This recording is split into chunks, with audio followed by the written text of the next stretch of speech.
हातहरू चल्दैछन् चल्नु पर्छ अझै, माटो बोकेर मुठीहरूमा। मनहरू जाग्दैछन् जाग्नु पर्छ अझै, विश्वास भिरेर आँखाहरूमा। माटो देश हो, देश मुटु हो।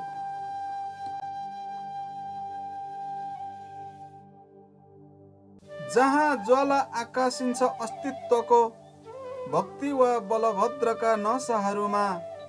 जहाँ वर्चस्व फैलिन्छ बोधिसत्वको, कैलाशका निश्चल करेसारा आँगनहरूमा।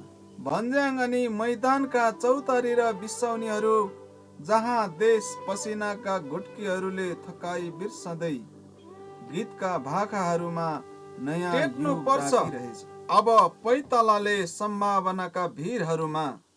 दुधमुखे छोराको पेट भर्न र जाडो छोप्न रामबहादुरहरू विदेश जानु हुँदैन। बर्खामा जुठे बिर्खेर सानीहरू अब भिज्नु हुँदैन। मेची महाकाली कतै पनि अलिकति देश दुख्नु हुँदैन। तिम्रै हुन् कसैका पनि लाली गुराँस र रारा दहको निर्विकार सौन्दर्य, जहाँ देश तिम्रा बरकतहरूको चोखो स्पर्श मागिरहेछ।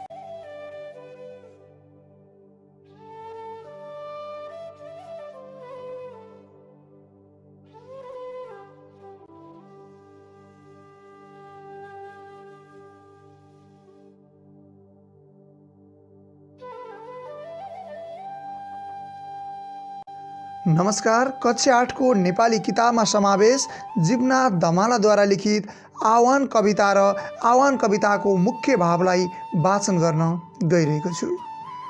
कविता वाचन। आह्वान। हातहरू चल्दैछन् चल्नु पर्छ अझै, माटो बोकेर मुठीहरूमा। मनहरू जाग्दैछन् जाग्नु पर्छ अझै, विश्वास भिरेर आँखाहरूमा।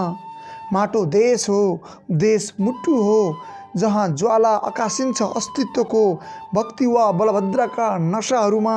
जहाँ वर्चस्व फैलिन्छ बोधिसत्वको, कैलाशका निश्चल करेसा र आँगनहरूमा। आऊ तिम्रै हुन् भन्ज्याङ अनि मैदानका चौतारी र बिसौनीहरू, जहाँ देश पसिनाका घुड्कीहरूले थकाइ बिर्सदै गीतका भाकाहरूमा नयाँ युग डाकिरहेछ। टेक्नुपर्छ अब पैतालाले सम्भावनाका भिरहरूमा। दुधमुखे छोराको पेट भर्न र जाडो छोप्न रामबहादुरहरू विदेश जानु हुँदैन। वर्षामा जुठे बिर्खेर सानीहरू अब भिज्नु हुँदैन।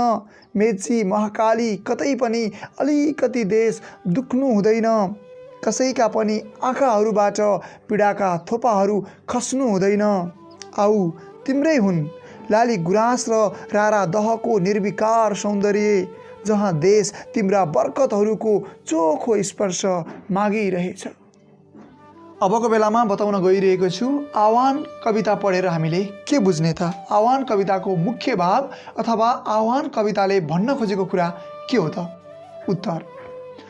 देशलाई मुटुभित्र सँगालेर तन मन वचन र कर्मले अघि बढ्न अनुरोध गरिएको छ। जब मनहरू जागृतिका साथ अग्रसर हुन्छन् तब मात्र सचेतना सहितको जागरण आउँछ। देशरूपी माटोलाई मुटुभरि सँगालेर राष्ट्रिय अस्तित्व जोगाउन, बोधिसत्वको वर्चस्व फैलाउन र कैलाशका आँगनमा बसेर आफ्ना देशलाई समुन्नत बनाउन आह्वान कवितामा मनहरू अझै जाग्नुपर्छ भनिएको छ। सबै ठाउँमा कुनै न कुनै सम्भावना लुकेको हुन्छ।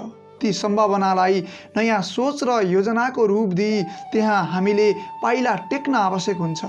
जति कठिन चट्टान भिरहरू त्यति ठुलो सम्भावना हुन्छ। त्यस्ता सम्भावनाहरूलाई साकार बनाउन पाइलाहरूले सम्भावनाका भिरहरू टेक्नुपर्छ भनिएको हो। देशमा धेरै गरिबीका समस्याहरू छन्। घाँस बाँस कपास सबैले प्राप्त गर्न सकेका छैन। नेपालीहरूलाई गरिबीका नाममा पेट भर्न, छाक टार्न र जाडोबाट जोगिन विदेशिनु परिरहेको छ। राष्ट्रियतामाथि कुनै आँच आउनु हुँदैन। वीर पाखाहरूमा नयाँ सम्भावना खोज्नुपर्छ। देश र जनताका पीडा समस्याहरू समाप्त गर्न लागि रहनुपर्छ भनेर नेपालीहरूको गरिबीलाई प्रस्तुत गरिएको छ। देशलाई मुठुभित्र सँगालेर तन मन वचन र कर्मले अघि बढ्न अनुरोध आह्वान कविताबाट गरिएको छ। यो प्रखर राष्ट्रवादी कविता हो। इतिहासको कालखण्डमा भक्ति र बलभद्र जस्ता महान सपुतहरूले तन मन वचन र कर्मले देशलाई मुटुभरि सङ्गालेका थिए। पाखा पखेरा भन्ज्याङ चौतारी र बिसौनीहरूले नयाँ युग मागिरहेका छन्। बोधिसत्वको वर्चस्व कैलाशका कलेसा र आँगनहरू सबै नेपालीका हुन्। देशलाई धेरै गरिबीका समस्याहरू छन्। घाँस बाँस कपास सबैले प्राप्त गर्न सकेका छैनन्। नेपालीहरूलाई गरिबीका नाममा पेट भर्न, छाक टार्न र जाडोबाट जोगिन विदेश हिँड्नु परिरहेको छ। राष्ट्रियतामाथि कुनै आँच आउनु हुँदैन। वीर पाखाहरूमा नयाँ सम्भावना खोज्नुपर्छ। देश र जनताका पीडा समस्याहरू समाप्त गर्न लागि रहनुपर्छ भनेर नेपालीहरूको गरिबीलाई प्रस्तुत गरिएको छ। मेची महाकाली हाम्रो वैदेशिक सिमाना हुन्। देशको अस्तित्व र प्रतिष्ठासँग गाँसिएका मेची र महाकाली बीचका सबै भूभागमा सुख शान्ति समृद्धि सुरक्षा सम्मान तथा सुखद सचेतनाको अवस्था सिर्जना हुनुपर्छ। गरिबी दुःख अशिक्षा अन्याय युद्ध हत्या र बलात्कार आदिका कारणले कसैका आँखाबाट आँसु उर्लनु हुँदैन। सर्वस्व भएको मुलुकमा सौन्दर्यको विशुद्धता जीवित रहनुपर्छ। देशका जनताहरू दुःख कष्टबाट मुक्त भएर सम्मानपूर्वक बाँच्न र व्यक्तित्व विकास गर्न पाउनुपर्छ। देशको राष्ट्रियता एकता र सार्वभौम सत्तामाथि कुनै प्रकारको आँच दुःख हस्तक्षेप वेदना र चुनौती देखिनु हुँदैन। सधैँ हाम्रा सीमा क्षेत्रहरू बलिया र मजबुत हुनुपर्छ र हामी सम्पूर्ण नेपालीहरू खुसी सुखी भई बाँच्नुपर्छ। देशलाई मुटुभित्र सङ्गालेर तन मन वचन र कर्मले अघि बढ्न अनुरोध आह्वान कविताबाट गरिएको छ। यो प्रखर राष्ट्रवादी कविता हो। इतिहासको कालखण्डमा भक्ति र बलभद्र जस्ता महान सपुतहरूले तन मन वचन र कर्मले देशलाई मुटुभरि सङ्गालेका थिए। पाखा पखेरा भन्ज्याङ चौतारी र बिसौनीहरूले नयाँ युग मागिरहेका छन्।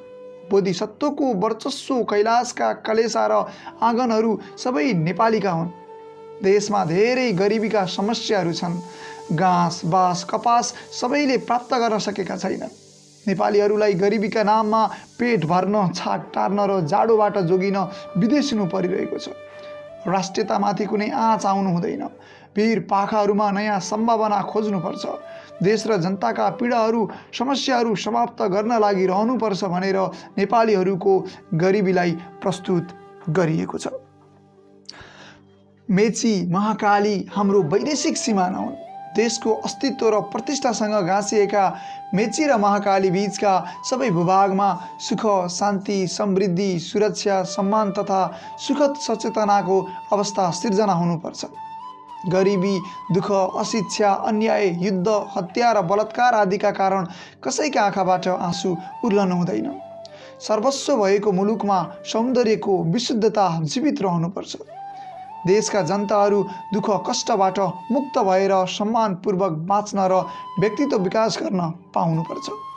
देशको राष्ट्रियता एकता र सार्वभौम सत्तामाथि कुनै प्रकारको आँच दुःख हस्तक्षेप वेदना र चुनौती देखिनु हुँदैन। सधैँ हाम्रा सीमा क्षेत्रहरू बलिया र मजबुत हुनुपर्छ र हामी सम्पूर्ण नेपालीहरू खुसी सुखी भई बाँच्नुपर्छ। यसरी कविले भोलिको नेपालको सुन्दर चित्र उतारेका छन्।